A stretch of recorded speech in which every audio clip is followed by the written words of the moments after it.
করছি মেডিকেল কলেজের আসন সংখ্যা এখন পর্যন্ত আমাদের প্রায় 400 আসন হয়েছে। আগে 7টা 8টা 9টা ম্যাক্সিমাম 15টা সিট আসতো, সেই জায়গায় আজকে 400 আসন। অর্থাৎ আমাদের ছেলে মেয়েদের এই সুযোগ এসছে যে বাইরে যেতে হবে না। বাইরে যাওয়া সব ঠিক আছে, কিন্তু গার্জিয়ানদের পক্ষে সেখানে টাকা পাঠানো, ছেলে ভালো আছে কিনা, মেয়ে ভালো আছে কিনা।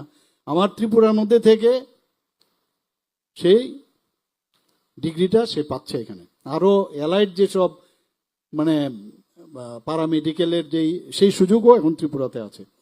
ডেন্টাল কলেজ আপনারা জানেন যে 50 সিট দিয়ে শুরু করেছিলাম, এবং যারা ডেন্টাল কলেজে যারা এখানে দেখতে এসেছিলেন ইন্সপেক্টররা ডেন্টাল কাউন্সিল অফ ইন্ডিয়া থেকে, বলে এত সুন্দর ডেন্টাল কলেজ আমরা ভাবতেই পারি না, এত সুন্দর ব্যবস্থাপনা সেখানে, এত পরিষ্কার পরিচ্ছন্ন সব দিক দিয়ে। তো তার জন্য আমাদের অলরেডি 200 কোটি টাকার উপরে আমাদের টাকা আমাদের মাননীয় প্রধানমন্ত্রীজি আমাদের এনএসি কাউন্সিলকে দিয়েছে। তো সেই জায়গায় সেটাও শুরু হচ্ছে। নার্সিং কলেজ আমাদের 50 আসনের আছে, ফার্মেসি কলেজ আছে, ফিশারি কলেজ আমাদের এখানে আছে, ভেটেরিনারি কলেজ আছে, এগ্রিকালচার ইউনিভার্সিটি আছে। তো আমাদের কি নেই আমাদের ত্রিপুরাতে এখন?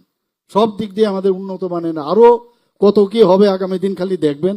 আমরা চেষ্টা করছি মানুষের জীবন মান, যেটা বললাম উন্নয়ন শুধু ইনফ্রাস্ট্রাকচার না, সব দিক দিয়ে আমাদের যে প্রায়োরিটি সেক্টর আছে সেই সেক্টর। এখানে আমাদের কিছুদিন আগে আমার মানে বারবার বলছে যে এখানের ফায়ার ব্রিগেডের স্থানটা পরিবর্তনের। তো আমাদের সাবরুমের যে প্রাক্তন এমএলএ সাহেব, সে বারবার বলার পরে সেটাও আজকে উদ্বোধন হয়ে গেল সেখানে। মোস্ট প্রবাবলি আজকে উদ্বোধন হলো না, এটা না, এটা হবে। তো আগামী দিন সেটাও হবে। তো এই কথাগুলো এখানে আপনারা যে এতক্ষণ ধরে শুনলেন, এবং আমাদের সরকারের উপরে আপনাদের বিশ্বাস রাখুন যে এই সরকার মানুষকে কোনো অবস্থায় মানুষের সাথে আছে।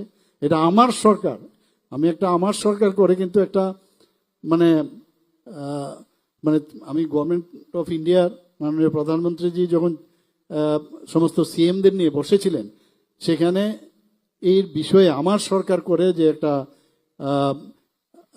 এখানে একটা ব্যবস্থা আমরা করেছি, তার জন্য প্রচুর উনি আমাদের আশীর্বাদ করেছেন এবং ভালো করেছেন, এবং এই পোর্টালটা খুব কাজে আসছে সমস্ত জায়গায়।